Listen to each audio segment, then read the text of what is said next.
বিচার ব্যবস্থা যে আজকে কোথায় দাঁড়িয়ে আছে, হ্যাঁ, এই যে অভিজিৎ গাঙ্গুলি সাহেব যে প্রশ্নগুলো তুলে দিয়ে গেছেন বিচার ব্যবস্থার প্রতি, সেটা অত্যন্ত মারাত্মক। যার বিরুদ্ধে তিনি এই অভিযোগগুলো আনলেন, তিনি কিন্তু এখনো আশ্চর্যজনকভাবে নীরব। এখন তিনি বিচারপতি হিসেবে নীরব। তিনি বিচারের মাধ্যমে কথা বলবেন কি বলবেন না সেটা আমরা জানি না, কিন্তু যে প্রশ্নটা জনমানসে বিচারপতি তুলে দিয়েছেন সেইটার ক্ল্যারিফিকেশন আমরা কিন্তু যার বিরুদ্ধে উঠেছে তার থেকে এক্সপেক্ট করি। আদালত শব্দের অর্থ যদি আও দাও লড়ো আর তাবাহ যাও হয়, তাহলে সেই আদালতে তো আর সাধারণ মানুষের জায়গা হবে না। আইনের পথে চলে, সেখানে কে রাজনীতিবিদ, কে পলিটিশিয়ান, কে পুলিশ, কে বুদ্ধিজীবী, কে জনপ্রিয় তারকা, ডাজেন্ট ম্যাটার।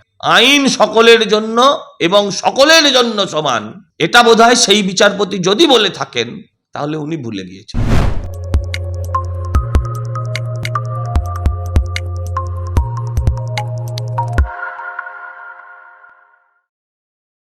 বিচারপতি অভিজিৎ গঙ্গোপাধ্যায় কলকাতা হাইকোর্টেরই একজন বিচারপতির বিরুদ্ধে বিস্ফোরক অভিযোগ এনেছেন। এটা যদি সত্যি হয় আইন ব্যবস্থার জন্য কতটা মারাত্মক বলে আপনি মনে করেন? দেখুন, প্রথম কথা হচ্ছে এটা মারাত্মক না, এটা ভয়ঙ্কর। বিচার ব্যবস্থা যে আজকে কোথায় দাঁড়িয়ে আছে, হ্যাঁ, এই যে অভিজিৎ গাঙ্গুলি সাহেব যে প্রশ্নগুলো তুলে দিয়ে গেছেন বিচার ব্যবস্থার প্রতি, সেটা অত্যন্ত মারাত্মক। এবং যে বিচার যে তলানিতে ঠেকেছে, নেতারাই বিচারপতির জায়গায় আছেন, যারা বিচারকের আসনে বসেন তারা আসলে মুখোশ পরা মানুষ।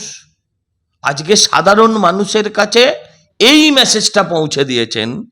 আমার অবাক লাগছে একটা বিষয়ে, যার বিরুদ্ধে তিনি এই অভিযোগগুলো আনলেন তিনি কিন্তু এখনো আশ্চর্যজনকভাবে নীরব।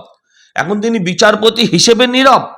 তিনি বিচারের মাধ্যমে কথা বলবেন কি বলবেন না সেটা আমরা জানি না, কিন্তু যে প্রশ্নটা জনমানসে বিচারপতি তুলে দিয়েছেন সেইটার ক্ল্যারিফিকেশন আমরা কিন্তু যার বিরুদ্ধে উঠেছে তার থেকে এক্সপেক্ট করি।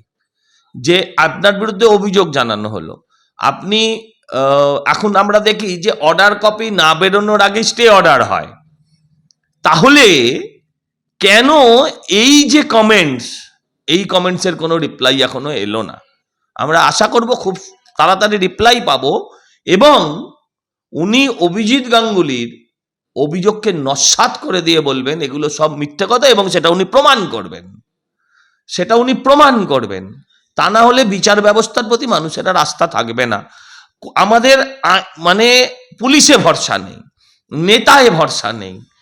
আজও একটা লোক, মামলা দীর্ঘ থেকে দীর্ঘতর হয়, কিন্তু আজও একটা লোক যদি কোথাও সমস্যায় পড়ে সে তাকে বলে যে আমি তোমায় আদালতে দেখে নেব, কারণ সাধারণ মানুষের এখনো এই বিশ্বাসটা আছে যে আদালত বলে একটা কথা আছে। আদালত শব্দের অর্থ যদি আও দাও লড়ো আর তাবাহ যাও হয়, তাহলে সেই আদালতে তো আর সাধারণ মানুষের জায়গা হবে না। বিচারপতিদের সঙ্গে নেতাদের ঘনিষ্ঠ সম্পর্ক এবং তার প্রভাব মামলায় পড়ছে, এই বিষয়টা আপনি কিভাবে? এবং নেতাদের সঙ্গে ঘনিষ্ঠ সম্পর্ক থাকতেই পারে। নেতাদের সঙ্গে ঘনিষ্ঠ সম্পর্ক থাকলে যে বিচারপতি বিচার করার যোগ্য থাকবেন না এটা আমি বিশ্বাস করি না, কারণ বিচারপতিও একজন সমাজবদ্ধ প্রাণী, একজন সমাজবদ্ধ জীব এবং একজন পলিটিশিয়ানও তাই। তার নেতাদের সঙ্গে যোগাযোগ থাকবে, তার সিনেমা আর্টিস্টদের সঙ্গে যোগাযোগ থাকবে, তার খেলোয়াড়ের সঙ্গে যোগাযোগ থাকবে, বুদ্ধিজীবীদের সঙ্গে যোগাযোগ থাকবে, এটা স্বাভাবিক।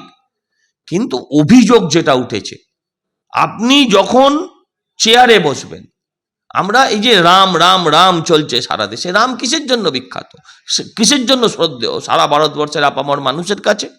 রাম অ্যাজ আ রাজা, আপনি রাম রাজা হিসেবে, যে রামের রাজত্বে, রামের বা একজন রাজা, প্রকৃত রাজার কাছে তার পরিবারও কোনো ইস্যু হতে পারে না, সে জনগণের হয়। সেরকম একজন বিচারক প্রায় একজন রাজার মতনই হন, কারণ রাজাও ভার্ডিক্ট দিতেন, বিচারকও ভার্ডিক্ট দেন। তো এটা অত্যন্ত সমাজের জন্য লজ্জাজনক যে ঘটনাটা, যেটাকে উনি সামনে এনেছেন, এক্সপোজ করেছেন। হয় ওনাকে প্রমাণ করতে হবে, আর যদি উনি প্রমাণ করতে পারেন তাহলে বলবো যে অভিযোগ যেটা এসছে সেটা লজ্জাজনক। পাশাপাশি একেবারে রাতারাতি নিয়োগ দুর্নীতির দুটো মামলায় অভিযুক্ত ওই বিচারপতির বেঞ্চ থেকে মামলা সরিয়ে দিলেন প্রধান বিচারপতি। এই বিষয়টা আপনি কিভাবে দেখছেন? এতেই তো সন্দেহ আরো গুঁড়ো হচ্ছে, এতেই তো সন্দেহ আরো বাড়ছে। হ্যাঁ, এগুলো যেগুলো বিচার ব্যবস্থার মধ্যে আছে সেগুলো বলবো না, কিন্তু বাংলার লাখ লাখ ছেলে তাকিয়ে আছে এই বিচার ব্যবস্থার প্রতি। তাদের জীবন, তাদের যৌবন, তাদের সমস্ত কিছু নির্ভর করে আছে এই বিচার ব্যবস্থার উপরে। আমি বলবো বিচার ব্যবস্থাকে নিরপেক্ষ হতে হবে, প্রম্পট হতে হবে, ভয়হীন হতে হবে। এর আগে বিচারপতিই বলেছিলেন যে বিচারপতিদের হয়তো এবার নিরাপত্তার দরকার হয়, সেদিকটাও আমাদেরকে দেখতে হবে। শীতকালে সুন্দরবন ভ্রমণের নির্ভরযোগ্য একমাত্র নাম সাগর সঙ্গম ট্রাভেলস। নিজস্ব লঞ্চে ভ্রমণ এবং অফুরন্ত খাওয়া দাওয়ার বিপুল আয়োজন। বুকিং করুন 9733066075। বিচারপতি গঙ্গোপাধ্যায় একেবারে তার অর্ডারে পরিষ্কার উল্লেখ করেছেন যে আরেকজন বিচারপতি কলকাতা হাইকোর্টেরই বিচারপতি সিনহা, তাকে ডেকে ওই অভিযুক্ত বিচারপতি অভিষেক বন্দ্যোপাধ্যায়ের রাজনৈতিক কেরিয়ারে যাতে কোনো রকম বিলম্ব না ঘটে তার জন্য মামলা খারিজ করতে বলা হয়েছে। এমনকি লাইভ স্ট্রিমিং দেখানো যাবে না সেই নির্দেশও দিয়েছেন। কি বলবেন? এটা যা বলেছেন এগুলো অত্যন্ত লজ্জাজনক।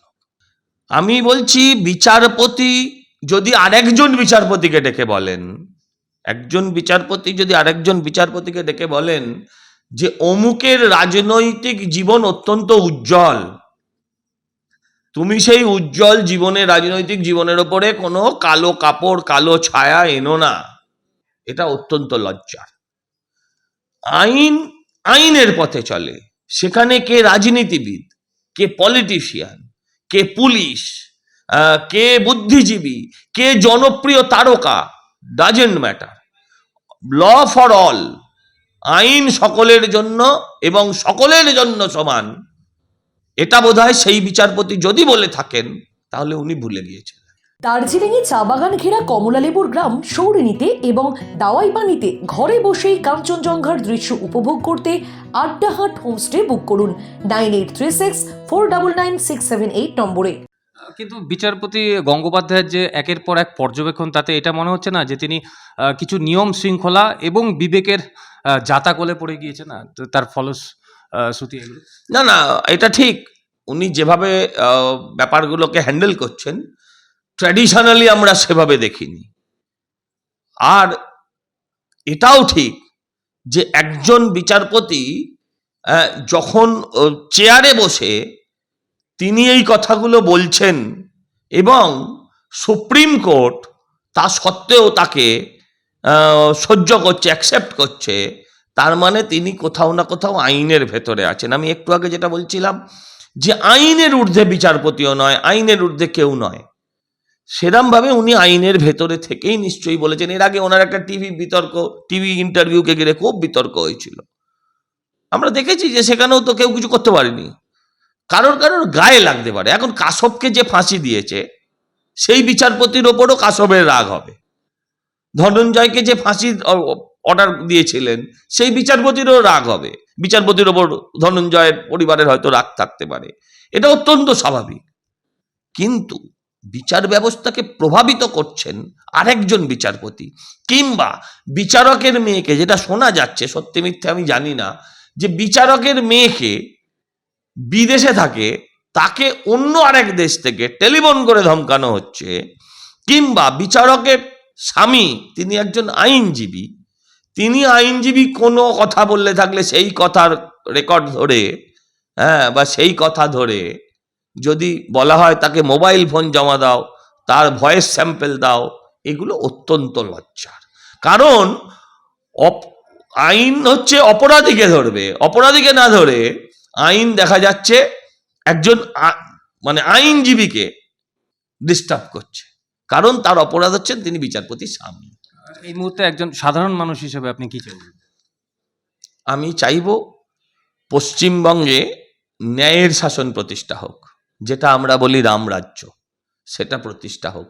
আর এই রাবণেরা ক্ষমতায় বসে থাকলে কখনোই সেইটা সম্ভব নয়।